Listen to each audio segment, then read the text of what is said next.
You are getting 100% Jody on Women Taking the Lead. Now I want to share with you a skill that if you can focus on and constantly improve, will have everything else fall into place more easily. That skill is listening.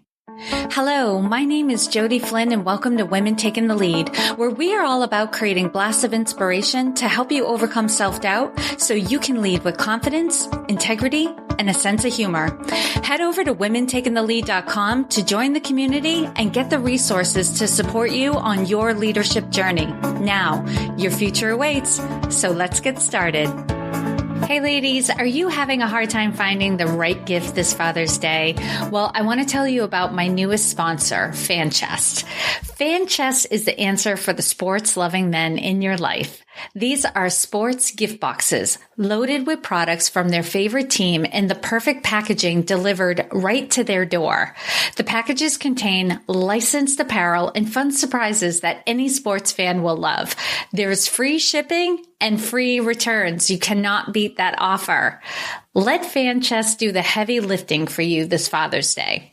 Go to fanchest.com. That's FANCHEST.com, and my listeners get a special $10 off discount just by using the promo code JODI, Jodi. So again, that's fanchest.com, and remember to use promo code JODI for your $10 off. Hello, everyone, and thank you for joining me today. I am sitting here with burning hands and bruises because I was able to get in some training with obstacles that are going to be at the Spartan Race on Saturday. If you're listening to this episode the day it goes live, my first Spartan Race is only 2 days away. I'm so nervous, excited, I can hardly contain myself. I thought the last episode of networking tips shared by the women in this community was going to wrap up the series, but as I was chatting with a friend, I realized there was still more to share. Bear with me because I'm going to keep going until I've wrung this topic out. Networking is so crucial to our success in our careers and in our business and even within our families. I don't want to leave any stone unturned. I've discussed the opportunities to do group networking and broke down the key elements of the one-to-one meeting. Now I want to share with you a skill that if you can focus on and constantly improve, will have everything else fall into place more easily. That skill is listening. We're often told we need to listen more or listen better, but we're never told how to do it. This is a complaint I hear from many people about getting information from the gurus out there. We're told what to do, and that's great, but we're not told how to do it. So we waste time and energy spinning our wheels and then feeling like we got the wrong information. And this skill doesn't just impact your ability to network effectively. It impacts all the interactions you have with others. The better you are at listening, the better you will be at sales, negotiating, building a team, handling customer complaints, getting buy-in, being heard and considered, and giving constructive feedback. Now you can see how all of these skills translate from personal to professional back and forth. It affects every area of your life. I'm going to share with you 3 different levels of listening and the results you can get from each. The most basic level of listening is subjective listening. You don't have to put any effort into listening at this level, as it's the type of listening we grant most people and other people grant us. As it is subjective, the listening is focused on you as the listener. This may sound odd because you're thinking the person talking should be the subject, but the reality is when we are bringing this level of listening, we are paying closer attention to our own internal dialogue than we are to the other person, though you may not always be aware of it. As the other person is talking, you're listening through a filter of what has this to do with me and why is this important to me?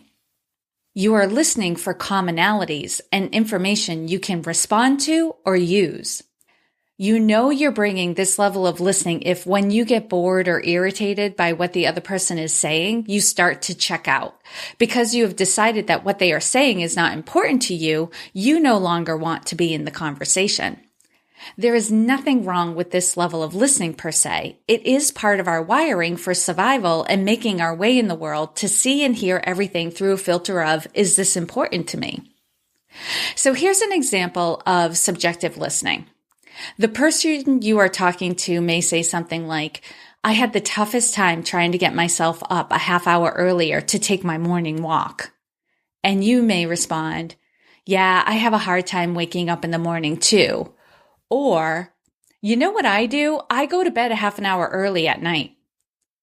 The first response will likely go over better than the second. And rule of thumb, don't jump in with advice until you've been asked for it, because that's a good way of turning the other person off.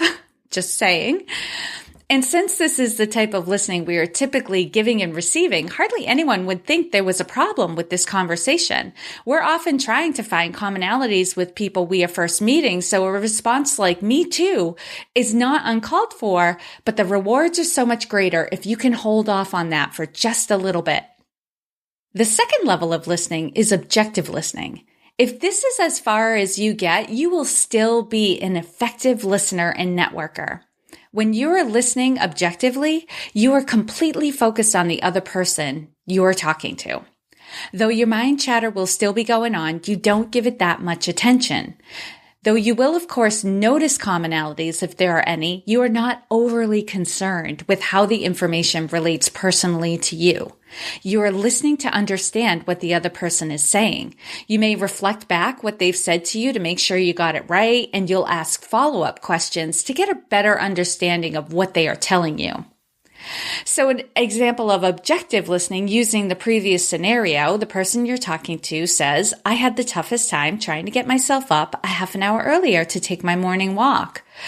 If you're listening from a place of objective listening, you may respond, you're taking on walking first thing in the morning. What brought this on? Can you see how energetically this type of listening makes for a richer conversation as opposed to saying, me too, or this is what you should do? Even if you are in fact also getting up earlier to walk in the morning, hold off for a few minutes to keep your attention on the other person. They will appreciate it and the conversation will come back to you at some point. This type of listening is very effective because you are granting the other person time and attention, but it doesn't get to the heart of the matter, so to speak. The highest level of listening you can bring is intuitive listening. And when I say intuitive, I don't mean you get magical messages from the universe, although it can feel like that sometimes. Intuitive listening is paying attention to what the speaker is saying, as well as taking in their tone of voice, facial expressions, body language, word choice, their overall energy level, and the feelings they are expressing, etc. It's paying attention to what's not being said. This is the most powerful form of listening and allows you to really connect with the other person. You not only want to understand what they are saying, you want to understand why what they are saying is important to them. It's the complete opposite of subjective listening. The goal is to really know who the other person is as a human being and what their core values are. You want them to walk away from the conversation with you thinking, they really get me. If you can leave someone with that experience, you will be memorable and hold more sway in their mind. Although you will likely not be diving in with this typical intuitive listening response at the beginning of a topic, here's what it might sound like. So going back to the same scenario, the person saying they had the toughest time trying to get themselves up a half an hour earlier to take their morning walk, you may respond, it sounds like you really want to do this and you really want to live a healthy lifestyle, but you're not used to it yet and you're finding it to be challenging and maybe a little frustrating. Don't be afraid to dive in and take a stab at it. Even if you get it wrong, the other person will explain why you have it wrong without thinking any less of you. They might say something like, actually, no, I'm doing this because my doctor told me to, or my spouse made a comment about my weight. They're giving you more information on their experience and their view of the world, and you can stay curious and ask more questions and really understand their situation. It's all good and it's all information. In fact, most people enjoy the opportunity to really explain themselves and make sure the person listening to them really understands where they are coming from. As long as you get to that point, it doesn't matter that you are off the mark at first. And here's the thing, what really translates is the attention and the space you are giving them. When people often shut down conversations early because they feel like they're not being listened to, although they may not think that on the conscious level. If they get a lot of me too responses and this is what you should do, they'll usually end the conversation because it's not that gratifying. But if you give them the time and the space to really express themselves and talk about what's going on for them, they will share with you more and more and more. And then they feel closer and connected to you, and a stronger relationship starts forming. And let me tell you, if you can provide someone with the experience of being truly heard and feeling like you get them, you have sped up the relationship building process. You are well on your way to building trust, respect, and if you want, friendship. I can't underscore enough how important it is for you to develop your ability to listen with your entire being. It will radically change your life. You will show up differently to those who know you, and they will start interacting with you more positively and appreciatively. Do me a favor. If you know anyone who would love to get those benefits, please share this episode with them. The more people walking the earth with intuitive listening skills, the better the planet will be. I hope this was helpful to you, and here's to your success. Thank you all for joining me on Women Taking the Lead. And to strengthen you on your own leadership journey, I'd like to send you off with a quote from Marianne Williamson, so here goes. Our deepest fear is not that we are inadequate. Our deepest fear is that we are powerful beyond measure. It is our light, not our darkness, that most frightens us. We ask ourselves, who am I to be brilliant, gorgeous, talented, fabulous? Actually, who are you not to be? You are a child of God. Your playing small does not serve the world. There is nothing enlightened about shrinking so that other people won't feel insecure around you. We are all meant to shine as children do. We were born to make manifest the glory of God that is within us. It's not just in some of us, it's in everyone. And as we let our own light shine, we unconsciously give other people permission to do the same. As we are liberated from our own fear, our presence automatically liberates others. Again, thank you for joining me, and here's to your success.